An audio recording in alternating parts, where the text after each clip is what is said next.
Om Ajnanatimirandasya Jnananjana Shalakaya Chakshurunmilitam Dhena Tasmai Shri Gurave Namah. We'll look at a verse tonight to begin with from the 5th chapter of the Bhagavad Gita, 23rd verse.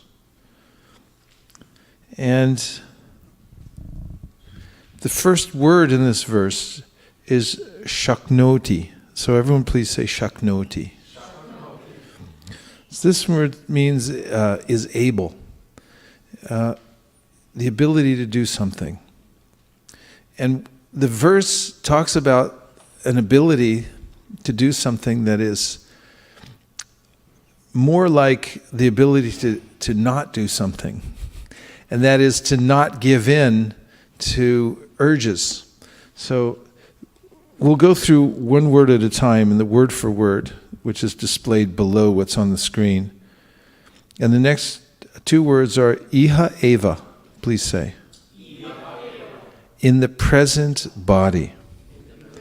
So consider that for a moment that we each have a present body that we're in. And when we say present body, what does that indicate to you when we use that terminology? That this is the present body.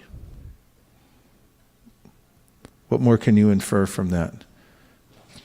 Don't be afraid to use the grab for the microphones. Whoever rules the airways wins. I heard that during a political campaign about 10 years ago. Go ahead. Still true today as it was 10 years ago. Hare Krishna Maharaj. So looks like it indicates that this current body, we get many bodies, and it seems right. Because if it's saying there's a present body, that means there was a past body, and there will be a future body. So in this present body, and there's something very special about the body that we have now. This verse is speaking to us, and we are human beings. So human beings, Manusha, are known to be extremely valuable, the human form. It is an opportunity, yam labva chaparam labvam sudurlabam idam bahusam bhavanti manushya martadam anityam apihadira. The Srimad Bhagavatam says that it's extremely rare to get a human body. And when one gets one, it's a gift from nature. As we're passing through many kinds of bodies, and you can't put in a request and get what you want. You get what you deserve by the course of material nature. So labvam sudurlabam, it's very difficult to get. Sudurlabam. Idam bahusam bhavante. You get it after many, many different other kinds of bodies that aren't equipped for spiritual realization. And it's also a nityam, it's very temporary. But artanam, it means you can realize the full spiritual value that you're intended to realize from the human form of body. So Iha Eva in the present body is significant. And this verse is saying that we should develop an ability within this present body. And we're going to find out what that ability is that's so valuable. Yaha. One who. So again, part of this same sentence here, one who is able in this present body, sodhum, to tolerate. So toleration may sound like a passive ability, and it is. But it's an ability nonetheless, just as in the Srimad Bhagavatam, forgiveness is described as an empowerment. It is the empowerment of brahmanas, the ability to forgive, actually. And the ability to tolerate is extremely valuable because the material world's always changing.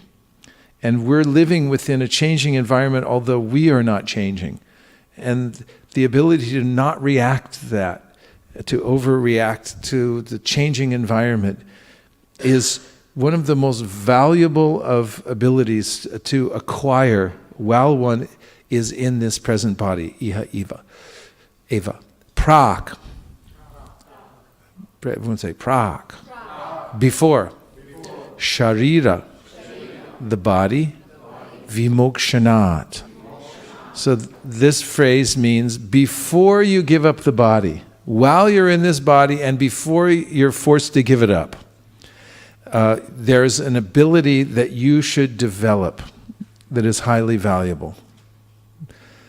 Next is kama, desire, krodha, and anger, udbhavam, generated from, vegam, urges. So, what is it? The ability to tolerate kama, krodha. That is desire. And what this means very specifically is unnecessary desires, desires that are meant to satisfy or gratify the senses of the present material body. And krodha, anger, is described as an emotion that arises when one isn't able to fulfill those desires, as in the verse, Dhyato vishayan pumsam sangas teshu bhajayate, sangat sanjayate kama, kama krodha vijayate. When one develops attachment for material things and wants to enjoy them, and then becomes frustrated in not being able to enjoy them, because inevitably either we get full contact with them and then we lose that, or we're not fully satisfied and we can become angry. Anger arises, and from anger we become bewildered, we lose our memory, and then we fall back down again into the entanglement of the material world. So spiritual life means to stay above the fray, be above the entanglement of the material nature. The soul can be dragged and thrown. Actually, there are two potencies that are mentioned in the Shastra. One is we can be thrown from our spiritual position and then covered over. And once that covering takes place, it requires great diligence in order to come to the point of recovering one's spiritual health again. So it's recommended that one keep oneself spiritually awake throughout this lifetime and not succumb to the lower modes of material nature. In the Gita, Krishna describes urdvam gachati sattvasta madhyam tishtanti madhava. Jaganya guna vrittista adoga chanti tamasaha. So this verse describes what are the effects of the three modalities of nature. And those three are sattva gun, which is a force of nature that's all-pervading, which instills in one virtue, the ability to see the difference between the body and the self. And then there's passion, or rajas, which is the middle mode. Sattva is the higher mode. And rajas is characterized by unlimited longings and desires, and the need to fulfill unnecessary necessities. And then tamas, or ignorance, is called jaganya guna vrittista, abominable. This is in this verse, Krishna is speaking. He says the mode of ignorance is terrible. It takes you down into a place that you shouldn't go or look at, but you're dragged there, and it's very difficult to come out of. Jaganya gunavrittista, adoga chanti tamasaha. So these three modalities, when we come in contact with them, Krishna says, determine our fate. How we associate with those modes, how we make a connection with them, will determine the direction that we go in our life, up, down, or stay in the middle. He says later in the 13th chapter, Purusha prakritisto hi punkte prakriti jan gunan, karanam gunasangosya sarasad yoni janmasu. He says that the cause of any good or bad that we get anywhere within the universe is a result of our association with these three gunas: goodness, passion, and ignorance. So to practice during this lifetime, to cultivate the higher modes of material nature, especially sattva gun, goodness, and then to rise above it, through the practice of devotional service. Rising above even sattva gun means to come to a position which is called Vasudev, or Shuddha Sattva, because even goodness, and I'm becoming a little technical now, but the Bhagavad Gita is very detailed in the way, Krishna is very detailed in the way he explains the three modes of material nature in the Gita. And there's a way in which one can go beyond even these three modalities. Even though the mode of goodness is ideal, especially for spiritual advancement, it always becomes mixed with lower modes. Because, as Krishna describes in the 14th chapter of the Bhagavad Gita, the modes are always mixing, and they're fighting for supremacy. So even someone in the mode of goodness may at some point become affected by the mode of ignorance. There may be a tinge of that or passion. And somebody in the mode of passion may be tinged with goodness or with ignorance. Somebody in the mode of ignorance, you might find, has a little tinge of goodness as well. And there's a mixture. But above the mixtures and above mixed goodness or goodness tinged with any of these lower modes is called Shuddha Sattva. And this is attained through the practice of bhakti yoga. And Krishna describes this in the Bhagavad Gita in the following words. Mam chiyo vyabhicharena bhakti yogena sevate sagunan samatityaitan pramabhuya yakalpate. This verse says that as you become steady in the practice of bhakti yoga, you will gradually rise above all the three modes of material nature and come to the spiritual platform. This is ideal. And this is what is being advocated in this verse, that before you leave the body, you should feel the sense of forced efficiency. Do you know what that is? Well, I'll give you a practical example. I live near the airport and I travel a lot, and there's different ways I can travel. One is by car. Let's say I'm going somewhere by car, and maybe if it's open-ended, I don't have to be there at a certain time exactly. I can keep extending it and say, well, I'll leave a little later, and I can go when I want. And there's another kind of travel where I have a plane to catch, and then a taxi cab comes, picks me up. And if I don't get in the taxi cab, I'll miss the plane, and there'll be a lot of repercussions by missing the plane. You don't want to do that. And so I know that I have to be there at a certain time, therefore I get a lot done in the last hour. That's forced efficiency. When you know you have to do something at a certain time, you tend to rise to the occasion. In fact, I saw a bumper sticker once that said, if it wasn't for the last minute, I wouldn't get anything done. However, those who are spiritually aware understand from this verse, praksharira, before you leave this body, that we have a finite number of breaths and days and so forth in this lifetime, and therefore it behooves us to be aware, we should not become psychotic, but we should become aware of the fact that there's a finite number of days left. And if I am aware of that there's a way in which there's an end to this body and there's a taxi that's going to come pick me up once I leave. Now, depending on how we conduct ourselves during this life, that will determine the kind of taxi that picks us up when we leave, what kind of taxi you want. You don't want Yamaraj's people to come pick you up. In any case, being aware of this, that before you leave the present body, there's a duty to do. And what is that? I may concoct various duties. In fact, this is the subject of the Srimad Bhagavatam. What is the duty of one who's about to die? And of course, in a conversation Prabhupada had once with a professor who said, Swamiji, you're giving a sannyas to young people, but as far as my studies show me, sannyas is meant to be given to old people. And Prabhupada said, what is your definition of old? And the professor didn't have an answer or a definition of old. And so Prabhupada said, old means about to die. Can you say that you're any older or younger than I am?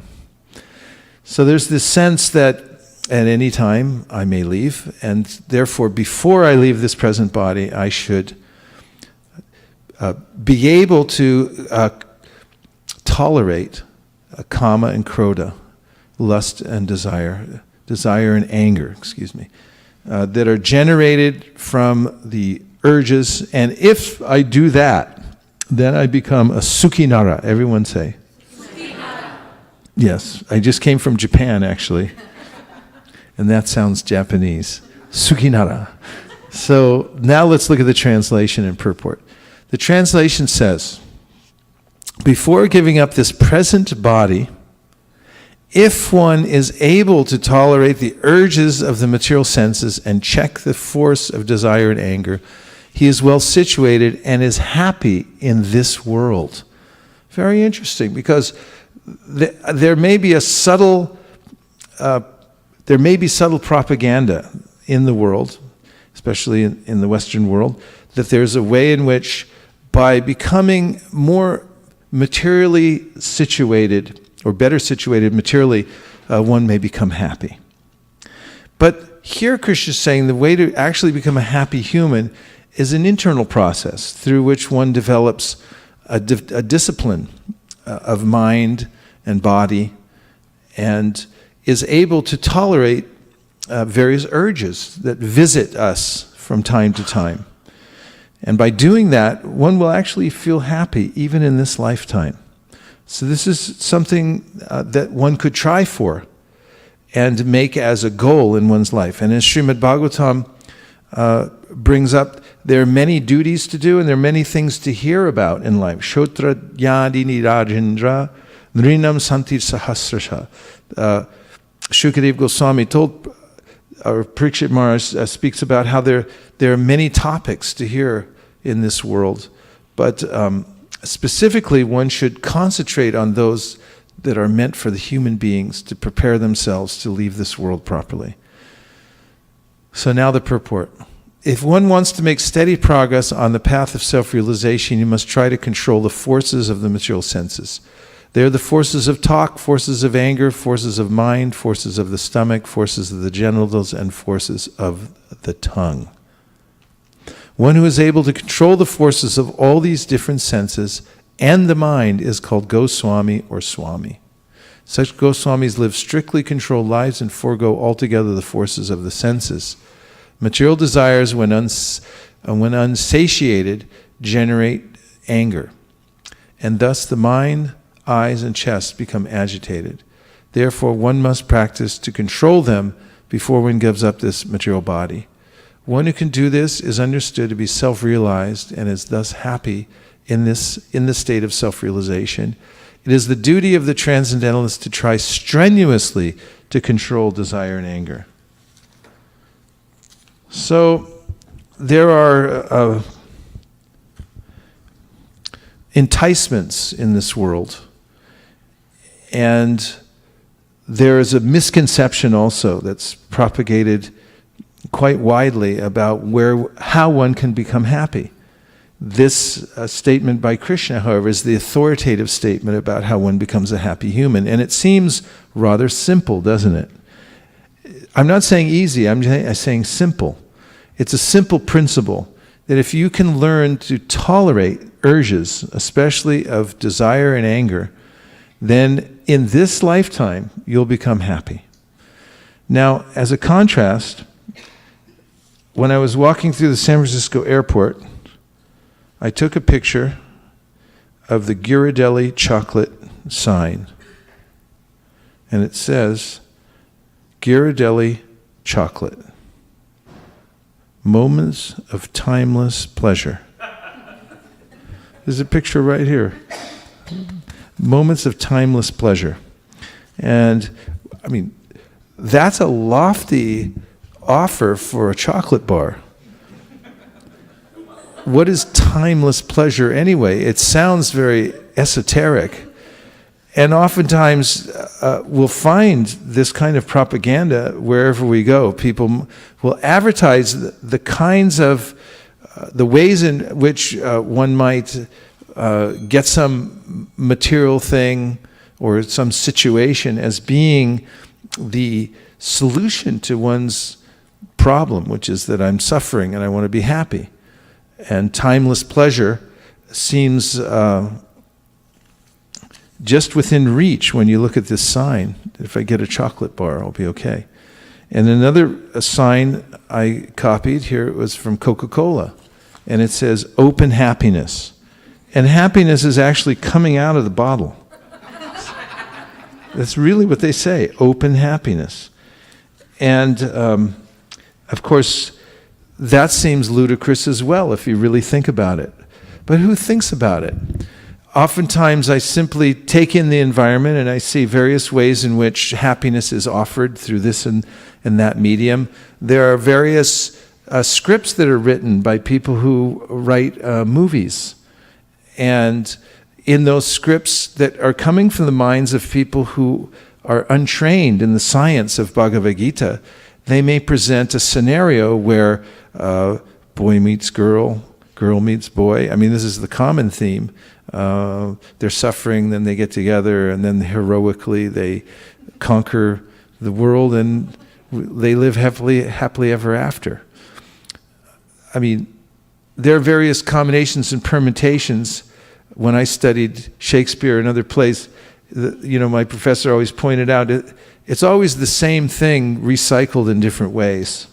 So this same theme pervades the material world, this idea of a combination of various elements that will make me happy. But Prahlad Maharaj asked the question in one of his prayers to Lord Nrsingadev, Kutra Shisha Shruti Sukham Mrigatrishni Rupa.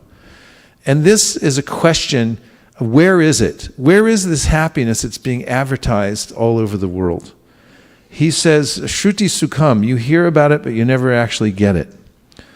Now, if somebody invites you to their home for dinner, and you go there and they sit you down in the living room, the kitchen is nearby, and you hear somebody in there moving pots and the stove is coming on and off, but then they never actually invite you into the dining room, and they never bring anything out.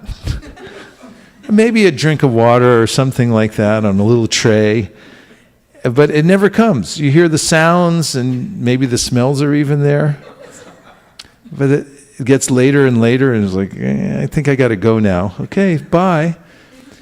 This is synonymous to the experience that Prahlad Maharaj is asking about, that is promised in the material world, that one never quite gets that meal that one's looking for.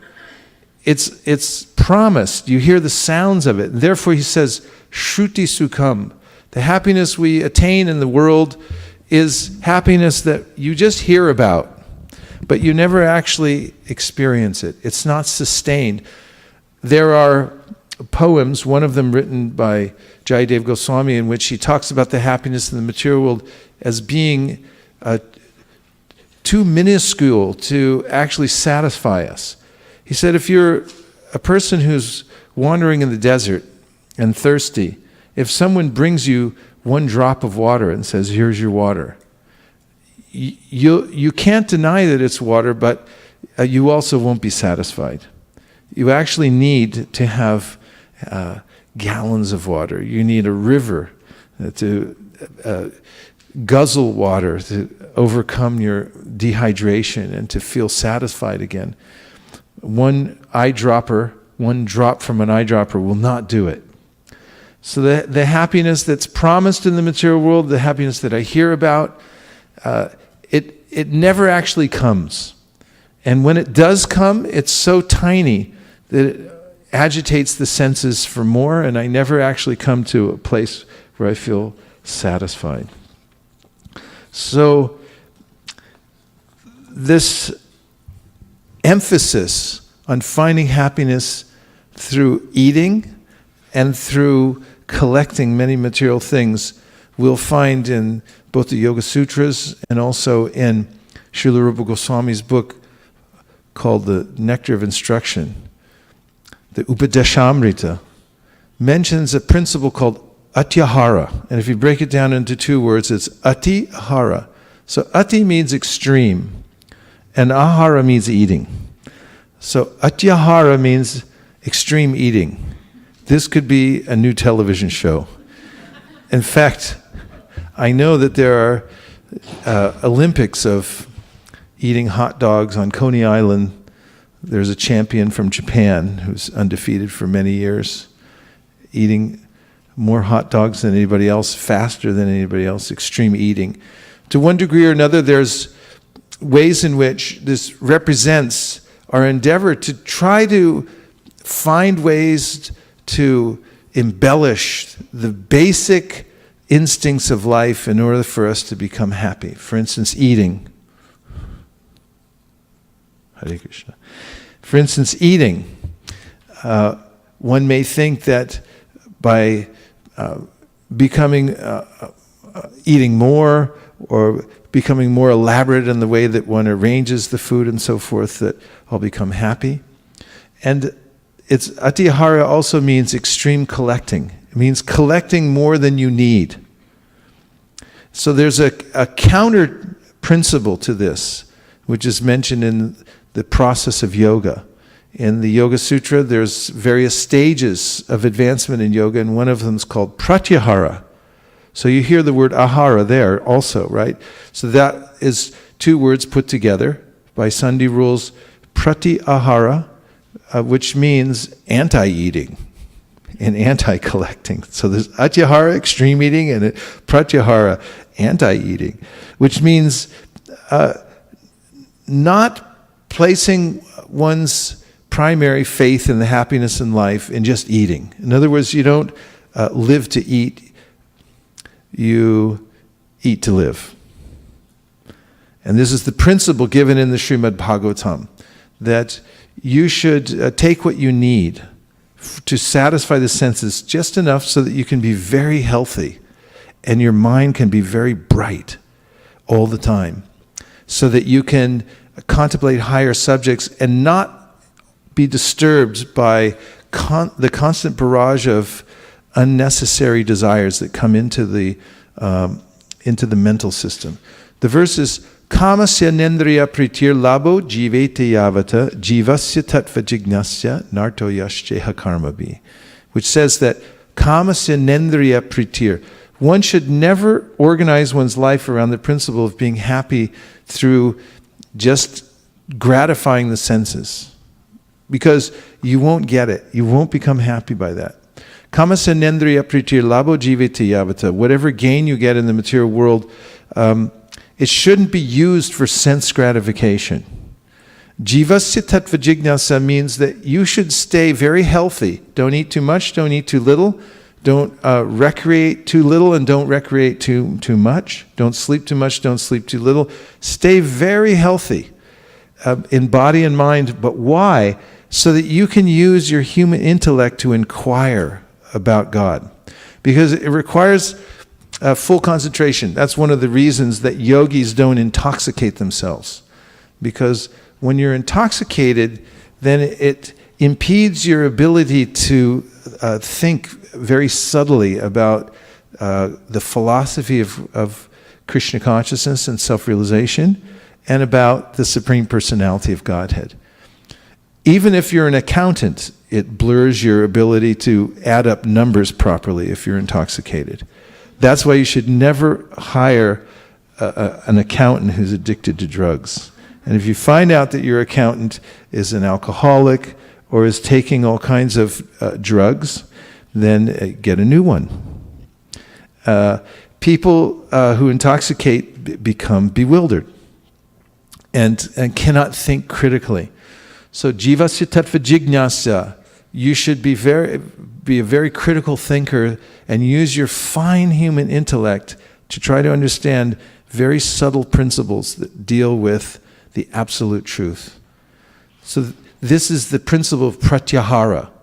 Don't over-collect also. Don't take more than you need, because it just becomes a burden.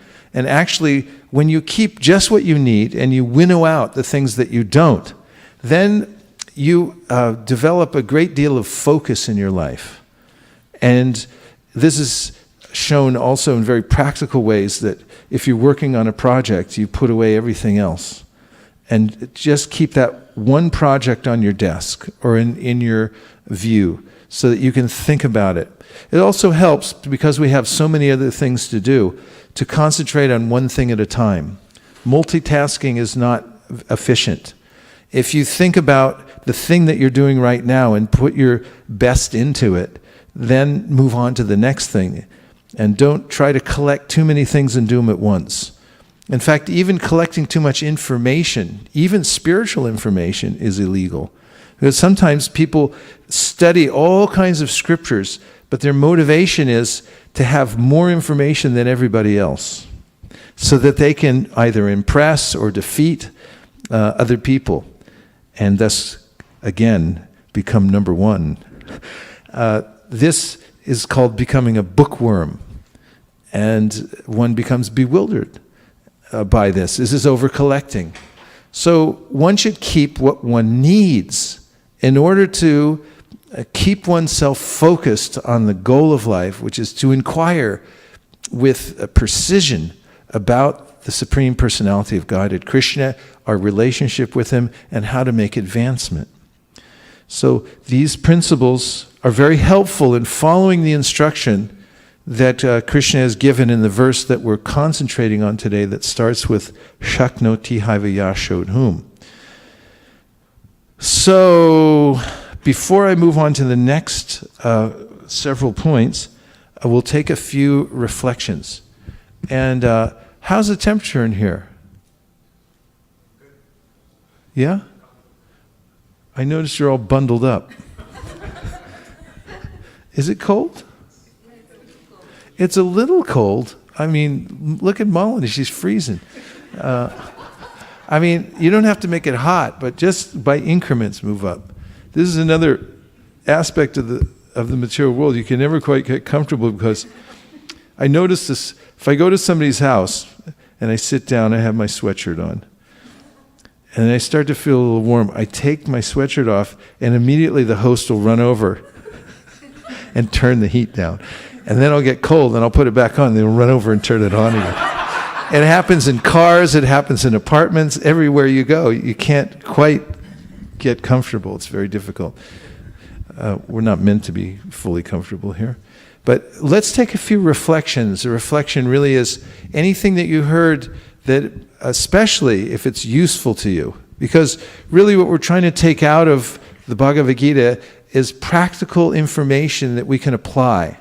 Because there's lots of theoretical information that one might collect or hear about, but unless one actually takes something and applies it now and says, today, right now, I can apply this, then one may feel a lack of traction in spiritual life. It may become more theoretical.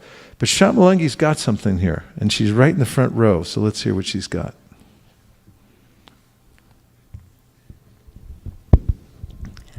In the purport, I just noticed that force of talk. It says force of anger and force of desire, but force of talk, that's also very important to control it, because sometimes if we don't think and talk, we can take it back if we talk something wrong. And I remember you always say that even while sending an email, don't press the hit send button till you're very sure of it. Wait for some time. So that urge we need to control. Very much so. It's one of the main items that determines how our consciousness develops, and that is how we control our speech. And Krishna even mentions it as a whole category of discipline in the Bhagavad Gita, and that is the austerities of speech. And that is, you must speak truthfully, he says. This requires some practice, because there is a tendency to want to embellish the truth. How many units did you sell today? Well, actually I sold 7, but I'll say 9. And then you might ask yourself, why did you say 9? What's wrong with 7? Could have just said 7, but the tongue says 9, and then you're stuck with it's like 9. The record says 7. It's like, oh yeah, the other 2 dropped out of the car. I don't know. It makes a complicated life when you don't tell the truth, and when you're able to turn the wheel back towards the truth and actually, pull it out of yourself and say what really happened and the way it really is, then there's a kind of relief that you don't have to make up for all the things that you told that were untrue, and your mind doesn't become so disturbed. You're just the person who tells the truth. And if you stick to that, then you become qualified for this power that's being mentioned in this verse, this ability to be able to control your senses by practicing telling the truth. Then he says that your speech should be pleasing.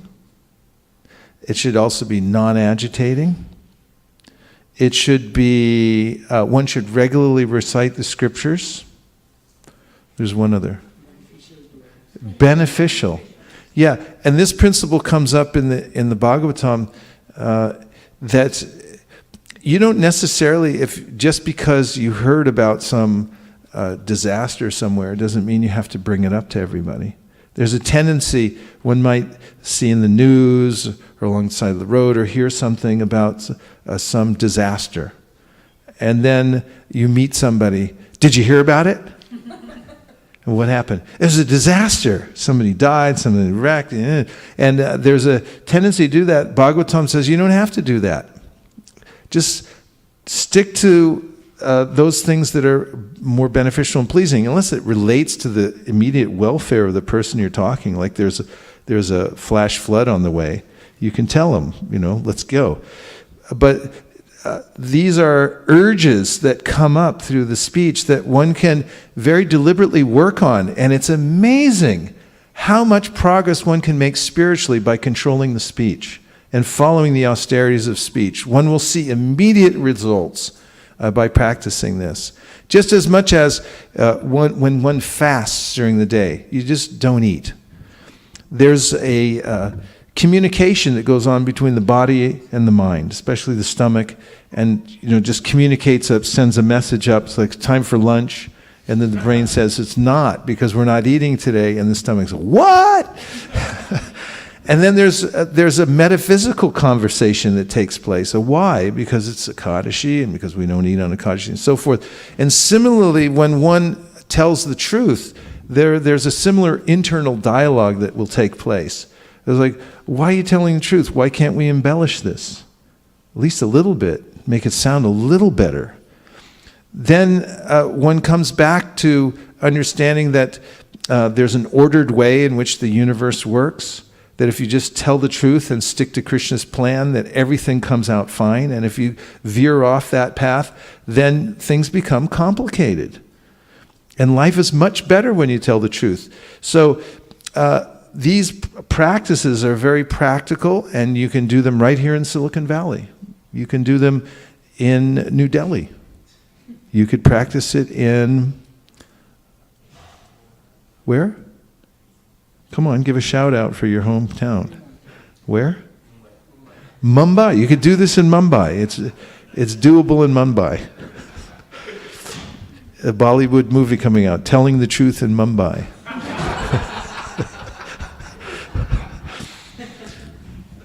So what other reflections do you have? Yes. So Maharaj, I like, as you mentioned in the beginning, that controlling the senses is then one becomes Sukhinara, and this is as per Krishna. We always hear many slogans, dialogues said by this person A, B, C, D, then we started feeling about for a second. But when it comes from the authority who is absolute, that it means something. So I think it's very refreshing to think that this is not something ordinary words which is spoken by somebody. Good point. Yeah, it's very helpful to administer such control over one's senses when it comes from our supreme teacher. And when the teacher is also noticing what we do. He's there within the heart, and he'll notice that you're trying to follow his instructions, although, albeit imperfectly. As long as you're trying, then he'll give you strength to continue that trend.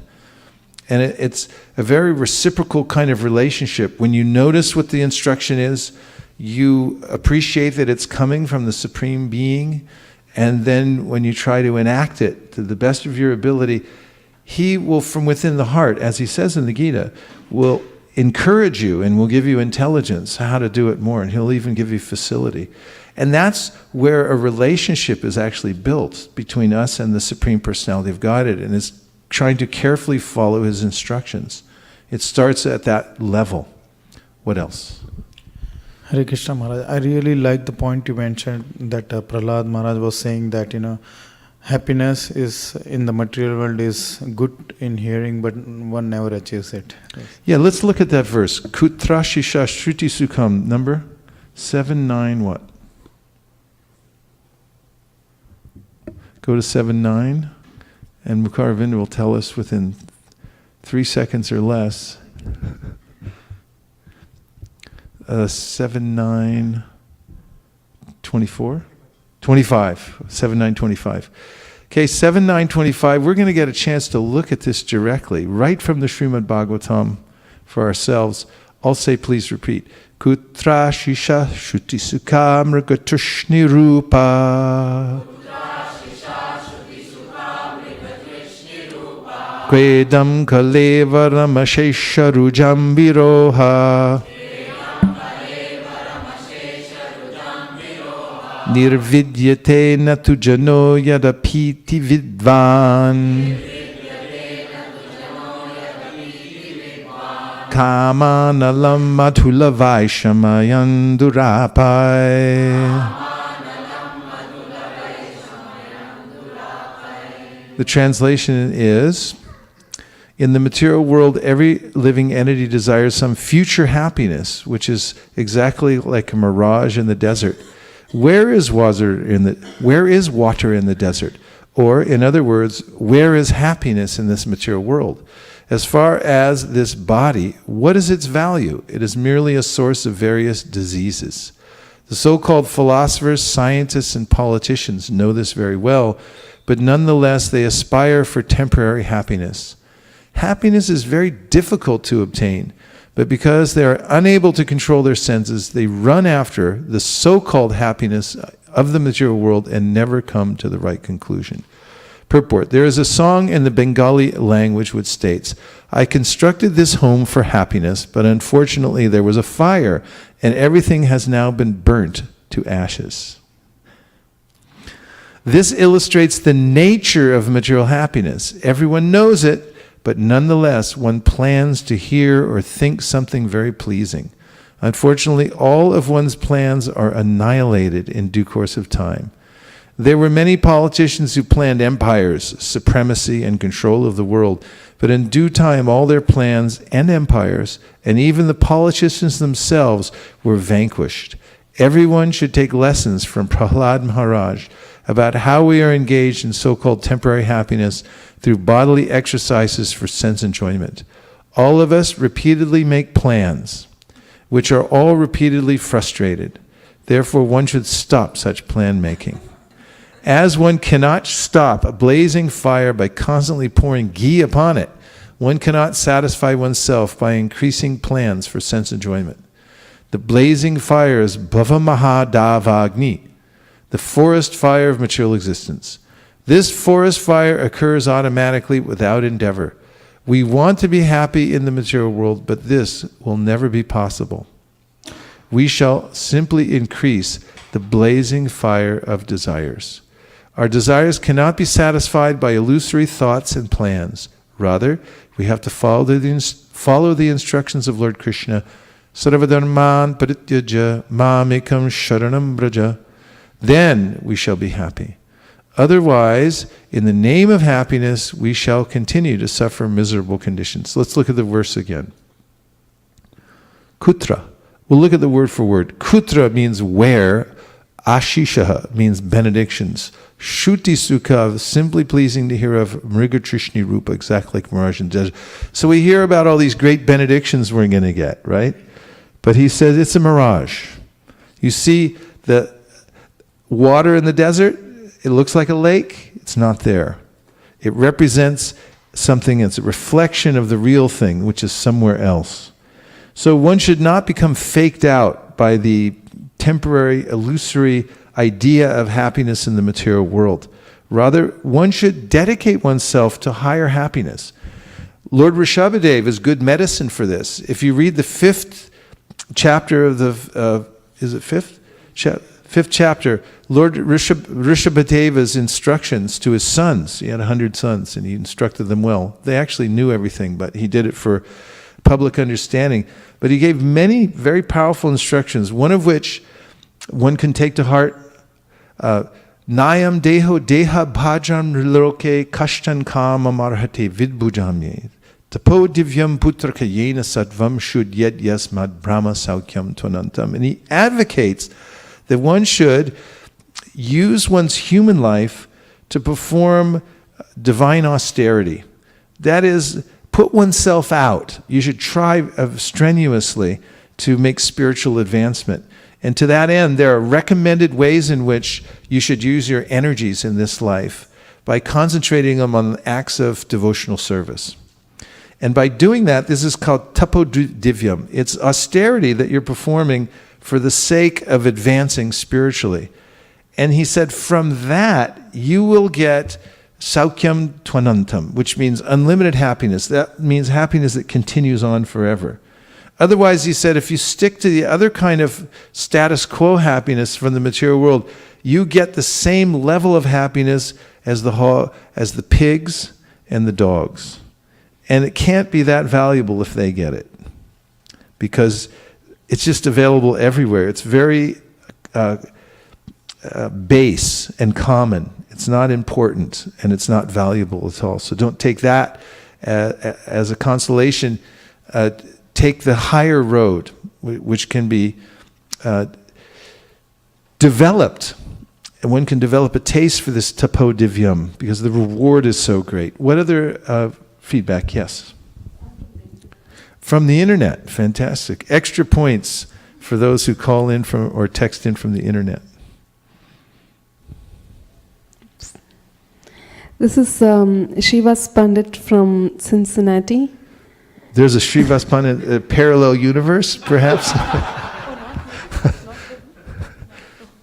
I wanted to share a realization regarding Atyahara, the fact that not only does it refer to food or collecting more material things than necessary, but also complicating one's life by endeavoring to collect more knowledge and more fame than necessary.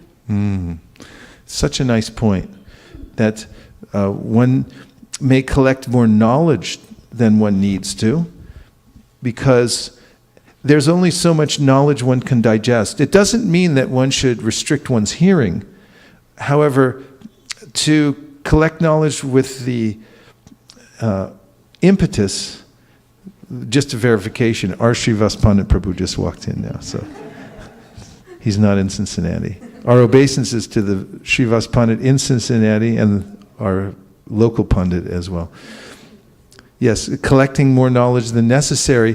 There's a story of Tapana Mishra, who had studied the Shastras thoroughly and in a very wide way. He knew so many Shastras, he became confused about what was the goal of life.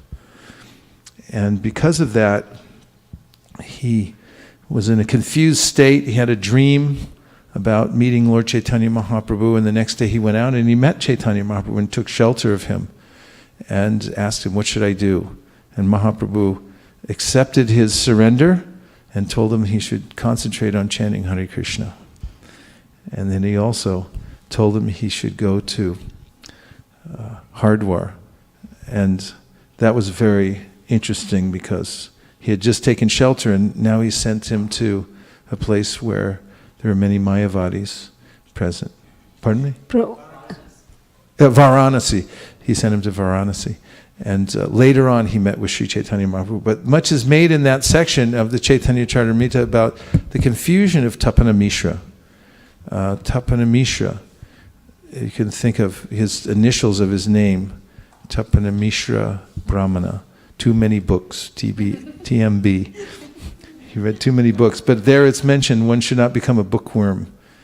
And one should also not try to, as Srivas Pandit Prabhu was pointing out. Actually, he's Pandit Srivas. Mukaravan just Pandit told me. Srivas, that makes it easier for us there. Thank you for your comments from Cincinnati. Yes.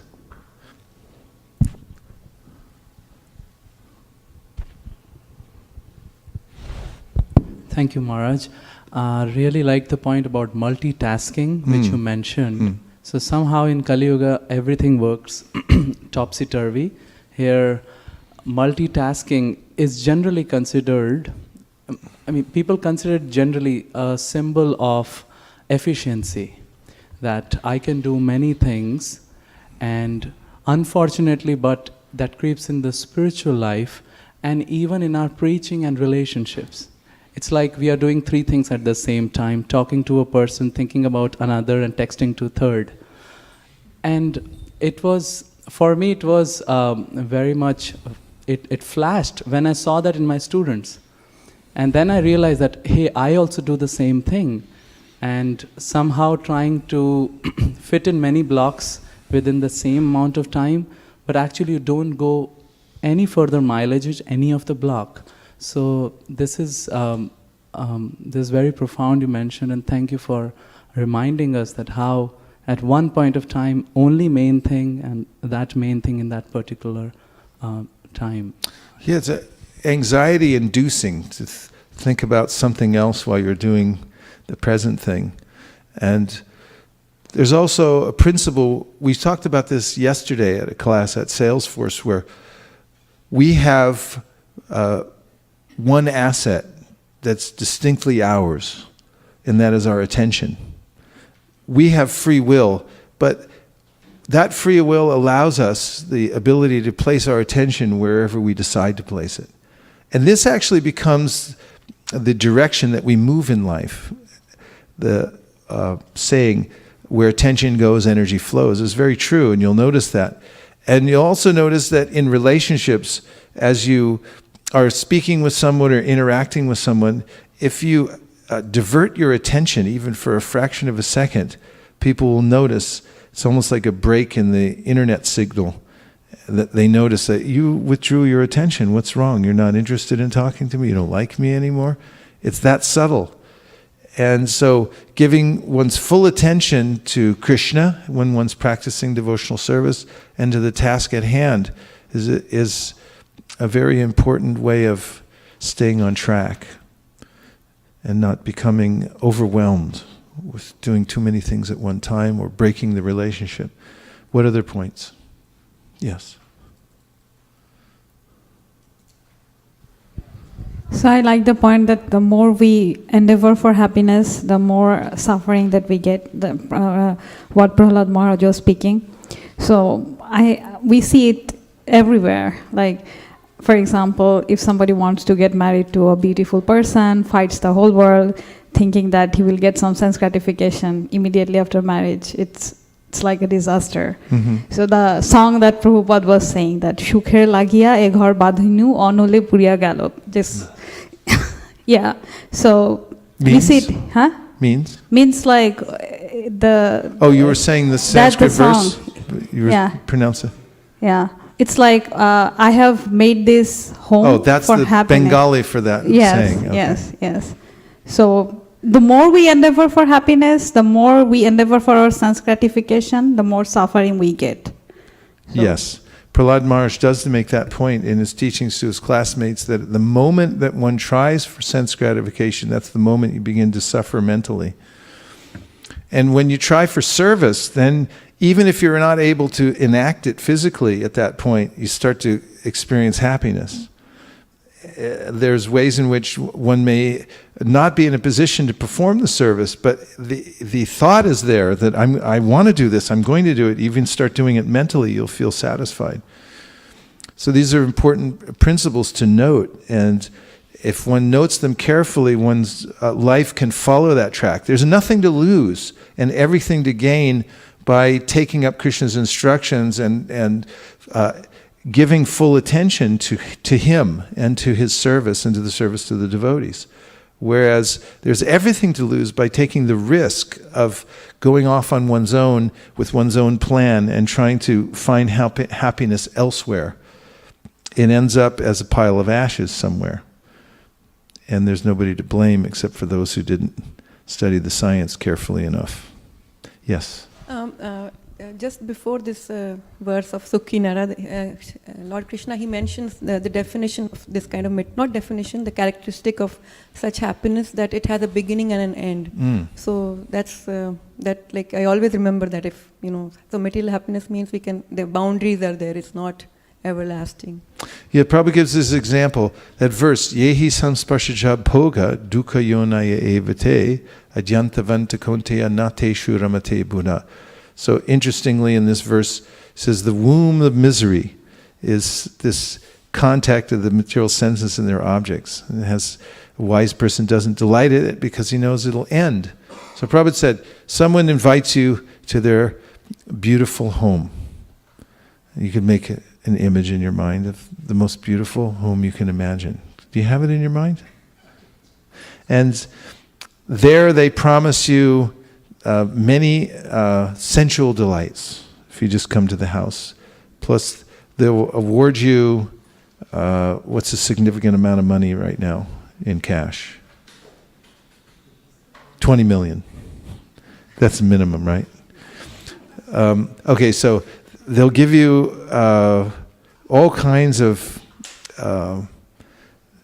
essential happiness, including ice cream or kulfi, whatever you like.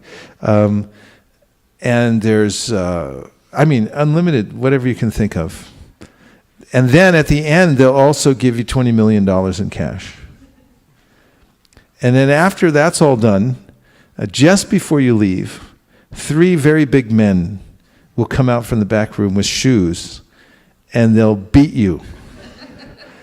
And they'll take away your $20 million, and then they'll kick you out. So then Prabhupada said, would you agree to go? No. And so in a similar way, adyantavanta konteya, there's a way in which I may get some gain in the material world, but in the end, I'm beaten with shoes by death. It's all taken away from me.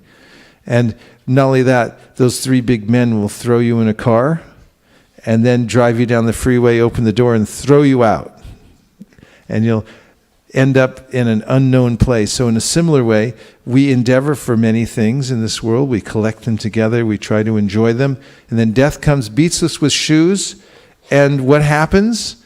Then we are thrown out of some womb somewhere in an unknown place. And we end up, we're born all bloody from the last life practically. We come out into the world confused and disoriented, and we have to start over again.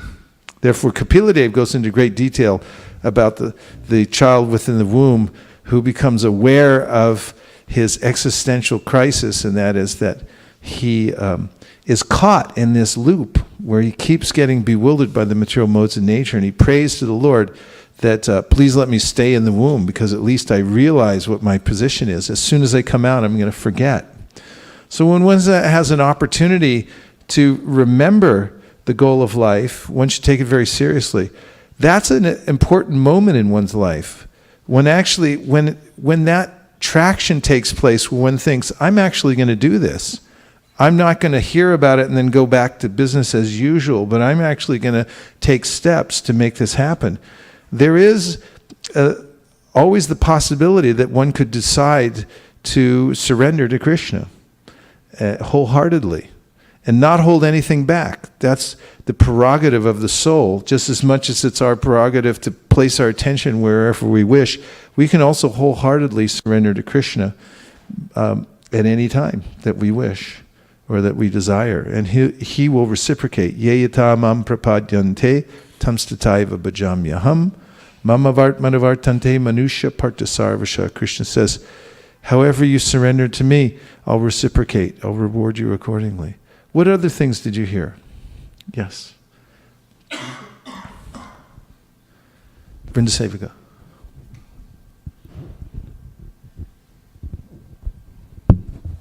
Hare Krishna. I like these examples with Girardelli and Coca-Cola and how it's like every day they're bombing from all possible directions these messages with promising happiness, but once you know that it's all, that's just mirage, so it's like a sword, so you can protect yourself just from not taking it too seriously, not even considering this, that there is such possibility in material world. Yeah. I mean, why do you have to believe the status quo? Sometimes people, they fall for this phony argument that there's some animals that are farm animals that are meant to be eaten, and other animals are designated as pets. I heard this when I was a kid, and I asked about that, and they told me that, and I was thinking, that seems really arbitrary and kind of ridiculous. And these kinds of mental constructs go on in the name of maintaining what Devamrita Swami likes to call mass consensual trance. And people voluntarily agree to stay in this trance. But the way to become dispelled of these illusory ideas and these mental constructs, which are disastrous, is to take the very straightforward and commonsensical advice that Krishna gives in the Bhagavad Gita. It's very plainly laid out. And he merely gives us the clear information by which we can better ourselves. By our own impetus and using our own volition, we can better ourselves. And he merely gives us that information and then invites us to take it wholeheartedly. And so one can do that. One could take that up. And that's really the purpose of the International Society for Krishna Consciousness, is to propagate very widely the information that Krishna makes available on behalf of Krishna, so that people get an opportunity to hear it. It's very commonsensical, and it's something that anyone from any background can take up, as long as they're in a human body, and make significant advancement, noticeable advancement, and are doing. People are doing all over the world. But it's a cause of great concern and discontent for Vaishnavas to see the mass of people who have either not received the information or haven't been able to take advantage of it in various ways.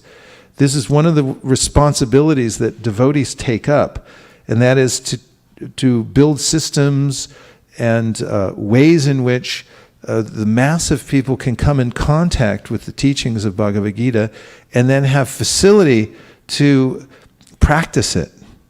As people need good association, they also need clear systems that they can follow from the level that they're starting from in order for them to make advancement in devotional service. And you'll notice that our founder Acharya Srila Prabhupada went to great lengths to create such an environment for people all over the world, because he knew that both things had to be there.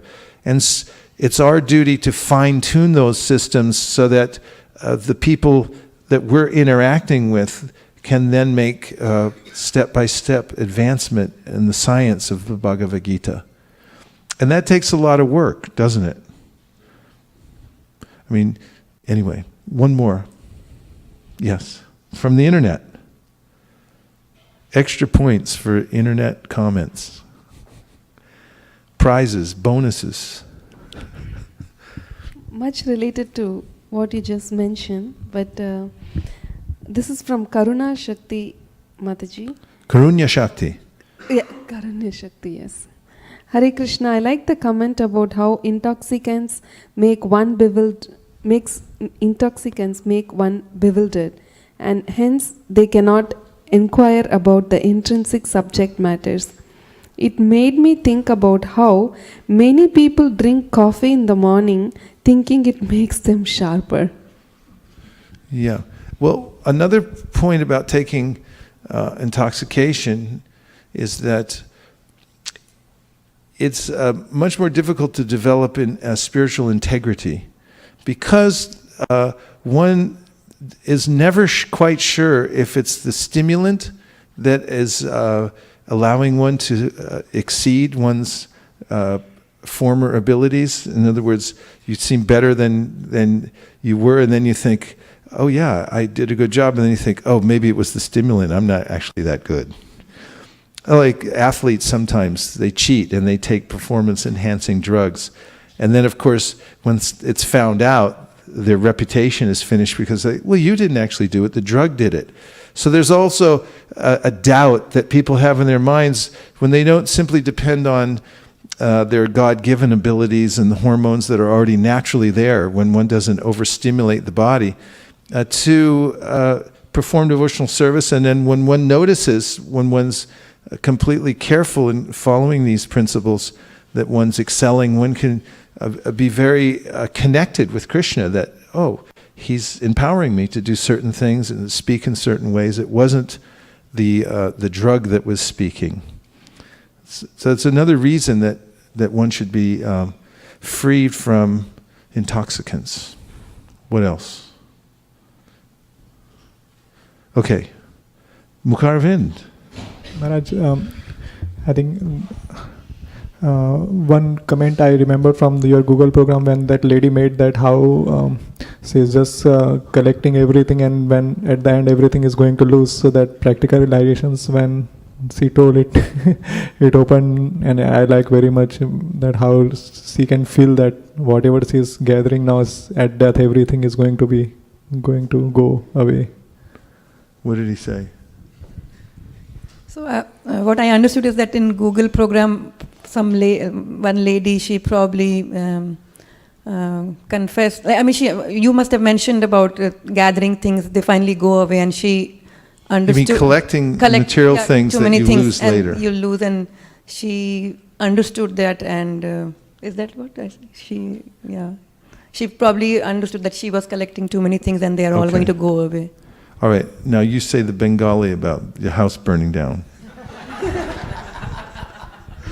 সুখেরও লাগিয়া এ ঘর বাঁধিনু অনলে পুড়িয়া গেল. There you have it.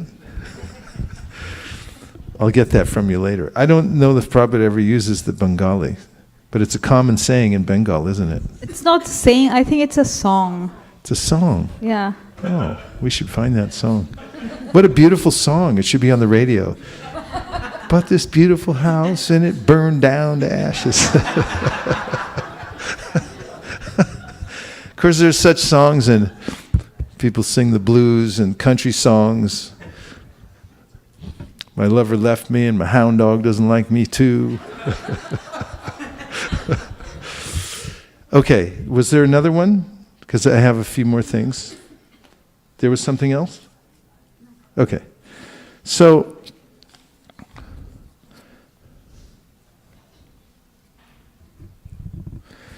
if you increase whatever you get, and this atyahara is not advocating, or pratyahara is not advocating that you don't collect anything. Because spiritual intelligence means that one does not reject things that one can use in the service of Krishna. Therefore, it's not a matter of quantity, it's a matter of utility. And when one knows how to utilize everything in the service of Krishna, and to not use those things which are unavailable. Actually, don't do that now because it's distracting everybody's attention. You can get it later. Sorry. I just see where everyone's eyes are going. So Prabhupada describes spiritual intelligence with the following verse. He says, Anasaktasya vishayan yatarham upayunjita nirbanda krishna sambande yuktam vairagyam uchite prapanchikatya buddhya hari sambandi vasuna mamukshavo gorarupan swarupan. I morphed into another verse. The essence of this verse is that there are unlimited opportunities to serve the Lord throughout the material world. Everything can be used in His service. And one should see the utility of everything and connect it to Krishna. Prabhupada once said that, or he was brought a picture of a famous yogi who, when they were offering him money, he's going like this and rejecting it. And Prabhupada says, and you can make a picture of me, they're bringing money and he's taking it all. But he uses it to build temples for Krishna, to print books and distribute them. As Srila Bhaktisiddhanta Saraswati Thakur told him, if you ever get money, print books. So it's not a matter of artificial renunciation. This is called dry renunciation. Falgu Vairagya. There's a river in India called the Falgu River, where people go when they offer their pinda, oblations to their forefathers. And that river appears to be dry, but if you dig down into it, you'll find there's water underneath. And similarly, those who have a desire to enjoy the material world, but externally don't touch anything, but harbor desires within, are artificially renouncing. And giving up things that can be used is artificial renunciation. So the principle has to be understood, how to connect everything in Krishna's service. And this is very well orchestrated through the Sankirtan movement, because there are unlimited ways in which we can use energy in order to expand the teachings of Bhagavad Gita and the principle of chanting the Lord's names to people all over the world. And all kinds of technologies and material goods and energies can be used for that purpose. So this pratyahara means to be very measured in one's own life, in the way that one collects things, and seeing how they're beneficial for keeping oneself healthy and steady, so that one can inquire about the absolute truth and go on with one's practice. At the same time, one may accept unlimited material things, as long as he or she knows how to use them properly and can digest them and use them properly in the service of the Lord. And by digestion, I mean that you don't become overwhelmed by them and then say, oh, yeah, this is yukta vairagya, but at the same time, you've become attached to them personally. So one has to be careful about that. So, if you don't apply that principle, then whatever you get will not be enough. There'll be this sense of lacking in whatever material goods that you attain. And the more you get, the more your attachments will increase. And the cycle never ends. Therefore,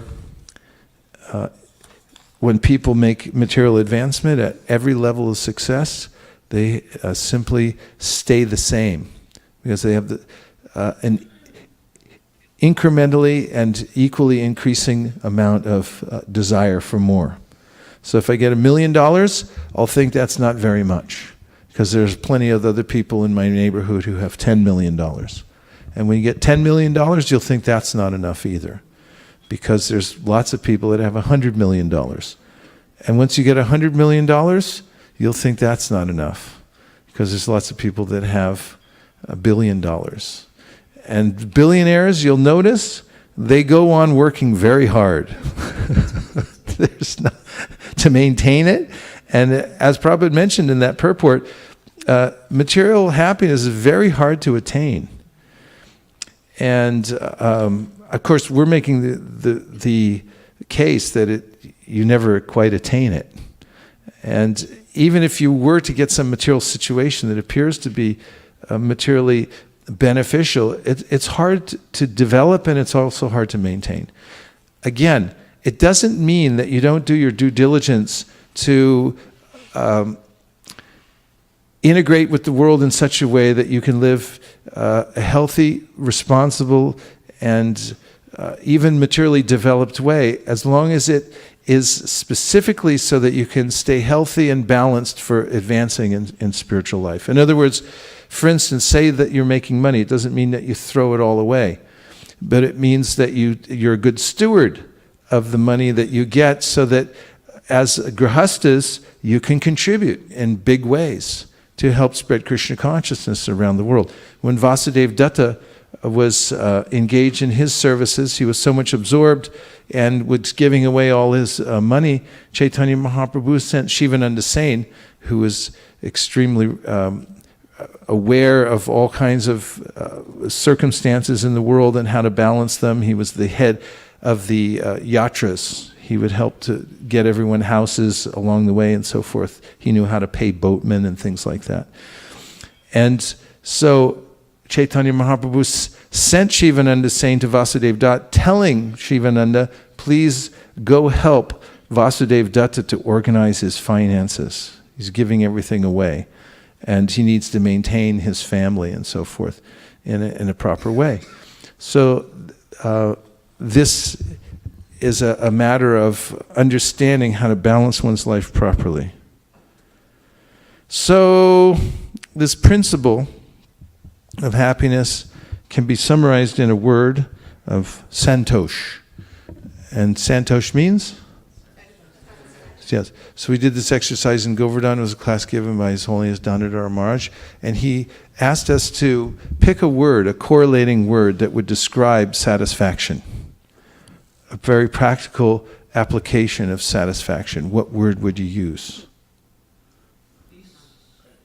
Okay, peace. What else? What? Happy? Contentment? Contentment? Huh? Complacent? Devotional service? Well, the word he used was very useful, I thought, so I'm representing it here. The word is enough. When you see your circumstances and you say enough, this is Santosh, as he presented. And there's a way in which you can notice this in yourself. As Krishna says in the Bhagavad Gita, yadrichya labasantushto. He says, when you learn, or he said you should learn to be satisfied with gain that comes of its own accord. And after all, Narada Muni presented in his teachings to Srila Vyasadeva that just as bad luck comes of its own accord, similarly good luck comes too, of its own accord. You can do so many things to invite good luck, but does it mean you're going to get more good luck? No. Okay. I mean, you don't have to agree. You can say whatever you want. And you can also do many things to ward off bad luck. Like what? Huh? Gemstone, yeah, sure, you can wear gemstones. Vastu, you can do Vastu. Pray to Krishna. Does it mean that bad luck won't visit your house?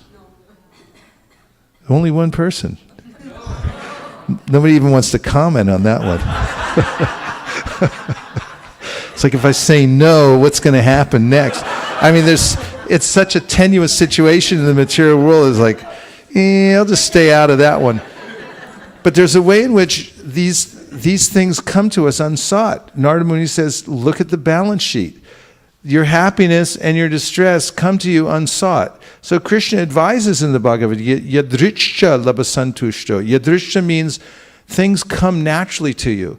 So be satisfied with how they come. And those who are satisfied with gain, which comes of its own accord, then there's another level. Those who are satisfied even when bad luck comes. They take it as Krishna's arrangement. That's tate anukampam susamikshimano bunchane evatmakritam vipakam. One accepts responsibility that these events are occurring because of my past activities. And it's good for me. I'm burning out my material life. It's going away now by Krishna's mercy. And He's only giving me a token of what I actually deserve, just so that I can keep my head in the game. Because if I don't have those things, then I'll forget Him completely. So this principle of santosh is very important. That whatever I have, first of all, it requires some sense of gratitude.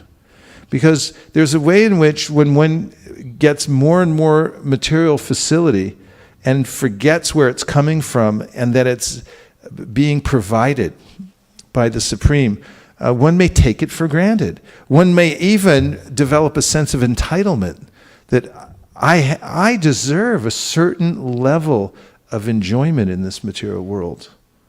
This is very dangerous because this will become the root cause of dissatisfaction because no one can maintain that. Everyone at some time or another will be asked to divest themselves of all the things that they've collected in this world. They'll either sift away slowly or they'll be abruptly taken away. Therefore, this miscalculation that I can keep everything and I'm entitled to so many things is a cause of suffering. But santosh, which means enough. I have enough of everything. Whatever it is, I'm satisfied with it. In fact, one should learn to be satisfied with a little service, or a lot, a little prasadam. Let me put it like this: service, a little prasadam, and a place to lie down, and a full set of Prabhupada's books. Just the basic necessities for one's spiritual life. a bead bag, and a little chunk of tilak, and a Bhagavatam or a Bhagavad Gita, and a little prasadam. If you find yourself santosh, you feel this is enough for me, then you become the wealthiest person in the world. Whereas you may be born into great wealth, but if you think I'm entitled to this and much more, and when you get a modicum less, you may then think, oh, I'm suffering so much because this isn't up to my standard of happiness. So santosh is real wealth. This complete understanding that I'm being maintained by Krishna at every second. In whatever situation of life I'm in, it's enough. Thank you.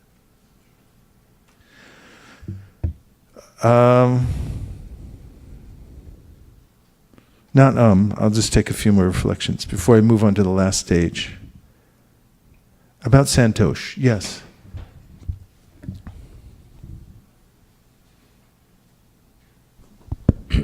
Yeah, I was just thinking about santosh and this very potent remark of enough. And I was just thinking that even today, even materialistic people, they are commenting on this concept of the power of less, being minimalistic. Minimalistic, which is required, but not collecting a lot of baggage, because given the tenuous situation of the world, people move, situations change, and especially when that happens, the baggage really hits, because where did all these things come? So I was just pondering the power of less, and actually the less then is more, because it will just spiritually make you lighter, and you can elevate faster. Otherwise, it will take you down. Yes. And Krishna mentions in the Bhagavad Gita that you shouldn't take more than you need and you shouldn't take less than you need. Prabhupada makes this point in the Bhagavatam also. This enough is, it's not a stereotype quantity, but it is adjustable to each individual person according to what you need to maintain yourself. You take that. And don't take more, don't take less either, he says. It's to maintain a balance. But be aware that it's coming from Krishna, and you're using it, you're connecting it to him. And if you work in that way, even great kings that are mentioned in the Srimad Bhagavatam had unlimited wealth, but because they engaged it all in Krishna's service, they were fully Krishna conscious. It's not about renunciation, it's about dedication. Yes, who's ever on the phone, go right ahead. Hare Krishna, Prabhuji. Hare Krishna. And I wanted to ask that in all the verses that Krishna comes out in Gita, why does he use the phrase, that's my opinion in the end? Why does he say, this is my opinion? Yes. Like, ye me matam idam nityam. Well, because he's a person. And he has his own opinion. And, okay. And just like he has everything else, he has a family and he has pets. And, surabhir apipalayantam. Krishna has pets. Like, why does he keep cows for pets? He's a person. He likes them. He has his own, particular likes in life. And so when he talks about his opinion, yeah, he has his own opinion. This is an individual. However, his opinion and my opinion are quite different. His opinion is absolute. It's charming in a way, because you say, Krishna says, and he defers in the Bhagavad Gita even to the Upanishads. He'll refer. It's said by great sages. It's said by Vedanta Sutra. He'll refer to the Shastra and so forth. And meanwhile, he's the source of the Shastra.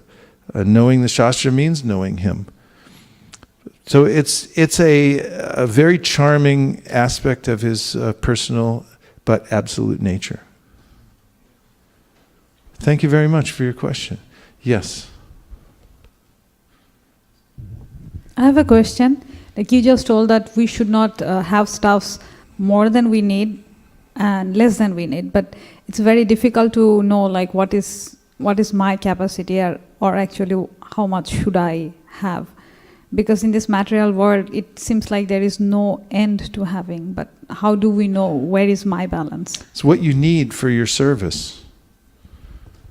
So you should have a clear idea of what your service is, and then see what you need to enact your service. And if you stay within that parameter, then you'll be very clear about what to use and what not to use.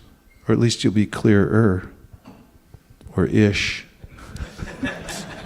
And if you need guidance, you can talk to people who know, sadhus who know. Like one sannyasi was just talking about how, he went to a sadhu and he was saying, telling time's important, but a sannyasi, I'm a renunciate, wearing an expensive watch, this could be troublesome. Someone might think this or that. And then the sadhu said, yes, you must tell time, have a watch, 100 rupees. 100 rupee watch, that is. Not a $10,000 watch or something like that. Be aware of, in your station of life, what you need. There may be others who are acting in a larger capacity. Of course, one has to be careful about these things, that may need to display more opulence in order to execute their service. Ambarish, I'm talking Ambarish Prabhu, our my godbrother, and the descendant of Henry Ford. When he goes around and meets big people of the world and stuff like that, he doesn't go in flip-flops. He'll wear a pair of shoes. And someone said, "What do you need those shoes for? Why don't you just go in bare feet?" And he's saying, "I'm going to meet the president of India," or something like that. It's like it's appropriate for your service and your time. So you have to triangulate and find out. If you don't know for sure, you can take help from mentors and say, how much is too much, how much is too little. And Gaudiya Vaishnavism is a culture of guidance. We take guidance carefully from all points so that we stay on track. And when you become detached from guidance and you think, I know better, or I can do it on my own, then your path becomes a little bit dangerous and unclear. Yes. Hare Krishna. All right. So first thing, when you were talking about the santosh, in my mind I thought it's an antithesis to the real world, because you can't really have the motivation if you're santosh, if you're satisfied. And I think in corporate world and also the social status, everybody's striving to actually do one better for themselves. So what's your thought of, how do we attain santosh but also be part of the social life? First of all, just because somebody's materially ambitious doesn't mean they're going to get ahead. Someone may have a strong desire to advance materially and they may be a flop. So that doesn't mean just because you're more aggressive that you do better. And it also doesn't mean because you're spiritually satisfied that you also can't perform well in the material world. In fact, Arjuna is given as an example frequently. Although he had, after speaking to Krishna, after hearing from Krishna, no more material motivation, he wasn't thinking about his own comfort or situation after the war, which he was in the beginning. He's thinking, why is this good for me? I'm going to kill everybody, and even if I get the kingdom, then who's going to appreciate that I have the kingdom? All the people that I want to admire me are going to be dead. So why should I even fight?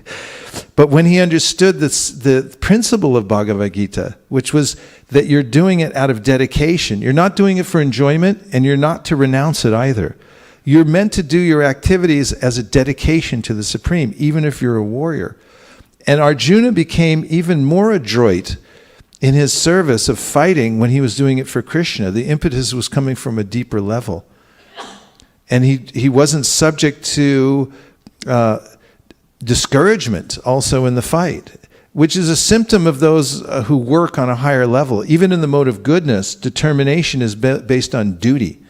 And duty is stronger motivation than prospect of what I'm going to get in return. And an even higher level of motivation is love. Bhaktivinoda Thakur lists these various motivations. In the beginning, one may do it out of prospect. Above prospect, one may do it out of duty. Above duty is a love, that you actually want to please the Supreme Personality of Godhead. And we could argue that the devotees are even more productive. You see some acharyas, I mean, who's more productive even from a material standard than Prabhupada? He was listed amongst an elite group of people who started at 7 years old and then became, multi-billionaire in every currency of the world and started centers everywhere. And what was his motivation? He didn't keep anything. He didn't need it. So that kind of working for advancement in the material, or we call ambition, that can be generated from a much deeper level, from a spiritual level. Does that help? Okay. Thank you very much. Yes?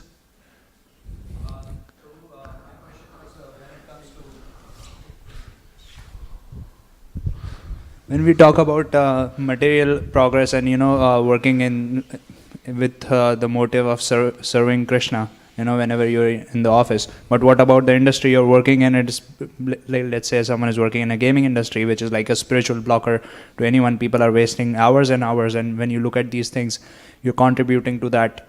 When you work for that, you're contributing to that kind of activity. How do you get motivation when it goes completely against, Well, someone? Krishna says in the 18th chapter of the Bhagavad Gita that every endeavor is covered with some sort of fault, just like fire has smoke. Fire is very useful. In fact, we use it for Vedic sacrifice, but then someone might say, hey, look at all the smoke. So similarly, there are brahmanas. Brahmanas are known in the times of yore to have performed sacrifice where animals were killed. Then you have Kshatriyas. Kshatriyas have to go out and kill people. They're doing it for service, but it's not ideal. And then Vaishyas, they have to lie all the time. They say, I make for you, I make no profit. That's not true. And Shudras have to do their duty for other people. Even if they have a bad master, they still have to do it. So the material world's not an ideal situation.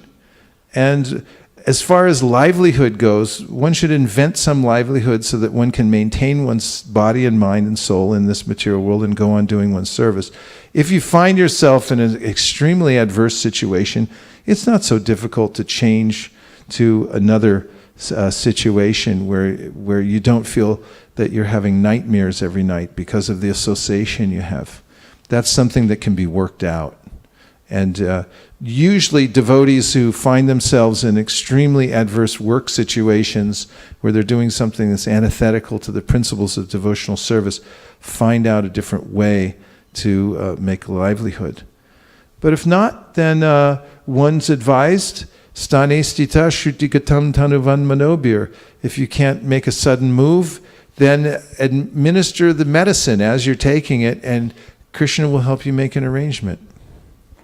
Does that help? Okay. Yes, we have from the internet for extra bonus points. This is from Facebook. Ron Robinson, I'm not sure what his name is. If wealth comes to one of its own accord, is one to be considered negligent if one does not try to increase the value of that wealth even if he has no business acumen? Well, yeah, we shouldn't be haphazard in the way that we deal with the assets that Krishna gives us. But fortunately, there's lots of people that you can consult and lots of information where you can make a balanced decision about what to do with your assets in order to protect them properly and also utilize them to the best end so that you can get the most out of them. And there's a lot of decisions to make in life. It's not such an easy thing, is it? So do the best you can. Get the best information you can from experts, and then make decisions based on what's best for your service in the end. And if you make a few mistakes along the way, Krishna will make up for it. At least you tried. Nobody gets through this life without making a bunch of mistakes. But if your intention is to help expand the Krishna consciousness movement, to increase your own practice of Krishna consciousness, then those mistakes will be rectified by Krishna in due course of time. Yes? I just wanted to add my point that it's a simple rule that you said utility is the main thing and not the quantity. Yes. That helps to make the decisions. It does. Yes. Yeah. Yes? More online. So it's NAT. We're racking up the bonus points for the online NAT comment. Dalachian. I'm sorry? Name is NAT Dalachian. Hare Krishna. Sorry. Hare Krishna, I have been experiencing santosh in my life in every level. Whenever I feel something is not to my so-called quote and unquote standard, I started to feel anxious and down. But as soon as I make my mind go back to the state of Krishna consciousness, then all the anxiety and discomfort disappear in no time. There it is, proof positive. And we didn't pay him to write that. Krishna Namadas Prabhu is asking if my mind is disturbed about lack of proper material situation and facilities, does this mean that I am out of balance in accepting what is necessary for me, my quota, and I should focus more on improving it? Well, the two things aren't mutually exclusive. You can work on improving it to some degree and at the same time feel satisfaction at where you are now. If one accepts whatever has come to one as one's lot in life, it doesn't also mean that you can't do your level best to improve.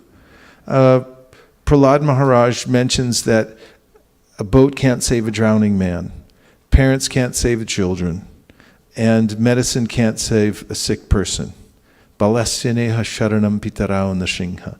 So what Prabhupada says in the purport, it doesn't mean that you shouldn't do your due diligence to try to save your children or to do the best work that you can to save somebody on the ocean. But you should understand this principle that whatever you're able to do comes from Krishna. In Ayurvedic medicine, when you take the medicine, there's a mantra you have to say that unless Narayan blesses this with his potency, it's not going to work anyway. And that's a similar application to all the circumstances in our life. You take it, but you consider it's up to Krishna. And in that way, you'll feel satisfaction.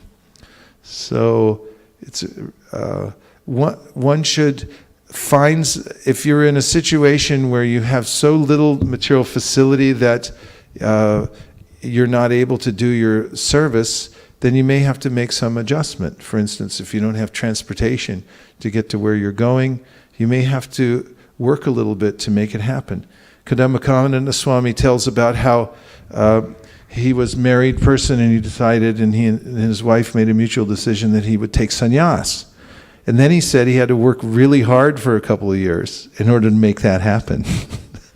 He had to work harder, he said, for those 2 years to take sannyas, to make facility for his wife so that she wouldn't be left bereft of everything, to buy her house and all kinds of things so that he could renounce. So there are various situations for various people, and again, you have to find out what you need, and then if you need more, then although you shouldn't feel at any time completely bereft because of your material situation, you can feel that you need to increase it for your service. What happened to Avantika? She disappeared. One more question. Okay, yes. One more question is from Siddhant. I think you referred in the class Brahman, Kshatriya, Vaishya and Sudra. So his question is how we define in Krishna word, means Krishna consciousness, Brahman, Kshatriya, Vaishya and Sudra. Apparently he's asked this question by many people who thinks Hinduism as a religion.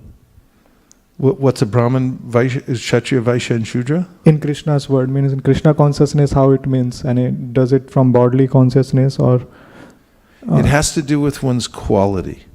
As Krishna, quality and one's work. So Krishna mentions in the Bhagavad Gita that these various divisions of life are natural. They're created by Krishna, so they're not going to go away. There are various political parties who have tried to do away with the 4 divisions of life, but they're unsuccessful. As Prabhupada used to point out, the idea of communism was that there would just be, everyone would be a Shudra. There are no leaders, everyone's Shudra.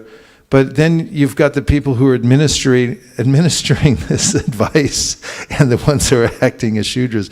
The divisions come up because they're eternal. They're created by Krishna. So everyone works according to their qualities, and they work in a certain way. So these divisions can be seen naturally in society. And it's a bigger topic to discuss how that gets organized within the context of modern society, one that's going on quite extensively in the devotional community, because Prabhupada did mention that it's important to try to organize societies in such a way that people feel that they're working according to their natural propensities. This is something that oftentimes, for instance, in America, we don't get so much of, because the idea is everyone should be educated on an equal level. Of course, it's not working. Obviously, you can see from the results of various elections, people just elect whoever gets advertised the most. That's why whoever has the most money wins, because they say, this guy's good, that guy's really bad, and they go, okay. But no one really is educated enough to know what to do. That's the idea behind democracy, make everybody equally intellectual. But it doesn't quite work, does it? So there's a way in which vocational training is very much advocated for a society to work well, and people have different propensities. Let them, from an early time, be educated according to their propensities, so that they can excel in those different areas. Because we need the various aspects of work that people can display according to their abilities and their propensities. That's a very general answer, but I hope it helped. Hare Krishna. Nachari Armarman, Nachari Armarman, Nachari Armarman, Nachari Armarman, hey, Nachari Armarman, Nachari Armarman, Nachari Armarman, Nachari Armarman.